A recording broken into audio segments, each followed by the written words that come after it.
Hey everyone, so I'm gonna show you how to complete Lab 6 for Lab Report 2 in my backyard featuring Effie Dog chilling in the sun. So first what you want to do is you want to establish your area. I'm lucky, I have a lot of plant species in my backyard, so I did the full 10 meters. I just used a tape measure, mine's 25 feet, so I did the 25 feet and then I measured out an extra 8. And I didn't have stakes and strings, so what I used were these bright colored cups. There's a pink one back there. Oh, there it is. And then there's another pink one over here. There's another one in that corner. Mark my boundaries. And then what you're going to do is just count how many plants and then figure out what they are inside your square.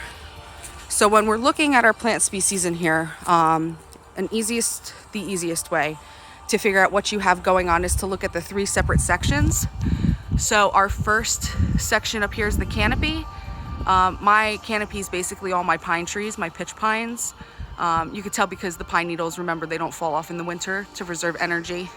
And then our second area is our understory. So I have here my rhododendron is actually the flowers here that are blooming. And I have my pennymac hydrangea here. My buds are starting to come up and it makes these big giant blue and pink flowers. It's beautiful, but it's too early for it to flower now. And then featuring Effie again sniffing around. And then the last part that we look at is our ground cover.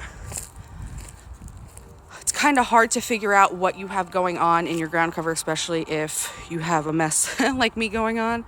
Remember, I just bought my house in October, so I haven't had time to clean up back here. There's actually garbage, which I want you to talk about in your lab report actually as abiotic factors, non-living factors in your environment. You know, garbage and stuff, we always associate it being bad, but in this situation, I have like a half a terracotta pot broken back there. It probably serves as a habitat for one of the animal species that I've seen around, so not always bad, but definitely something to think about. Another thing I want you to talk about, I should take a pee. I'm not taking this video again, I've taken it like 10 times already. Another thing I want you to talk about is your soil. How your soil in your yard affects the type of plants that grow. So where I am, it's a downer sandy loam, very, very well drained, about 80 inches to the water table. So when it rains here, it doesn't pond, it doesn't pool, it just sucks right into the ground. It gets sucked into the cardinal. That's my beautiful cardinal. Oh, I'm so glad he came to pay a visit. So he's written as one of my animal species on my chart for when I counted my plants. I also have this sock feeder here that I had goldfinches on. I saw a wheel bug. I saw a squirrel. So just when you're doing it, it doesn't have to be in the area that you have looking at. You just want to mark down whatever animal species, because you could infer that your plant species, here she comes, has a direct correlation to the habitat it provides for your animals, as well as the food and other resources. Another abiotic factor here, I have a lot of bird feeders hung up, so I provide food and nutrients for my birds. Tons of birds in my yard. That's pretty much it. I just want you to take your samples. What I did was, I counted my pitch pines, went through, I had some younger species within here. I looked at the bark basically of the tree and I compared it.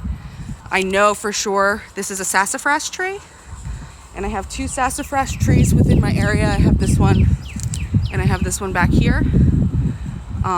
You could, since there's not many leaves, there are identification guides that you can use the bark.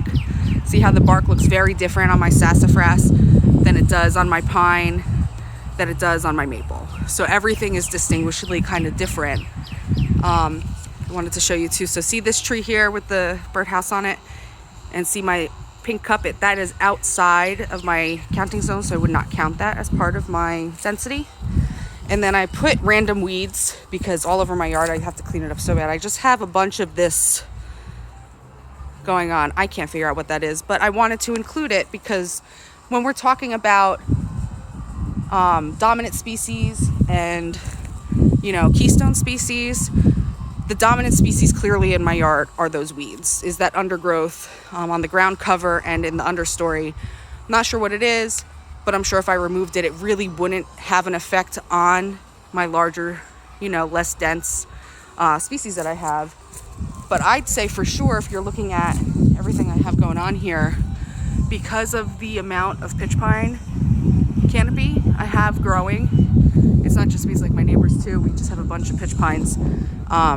If we removed that whole species, say something happened and that whole population collapsed, it would definitely affect the soil pH, the structure of the environment, the amount of light and the amount of nutrients coming in.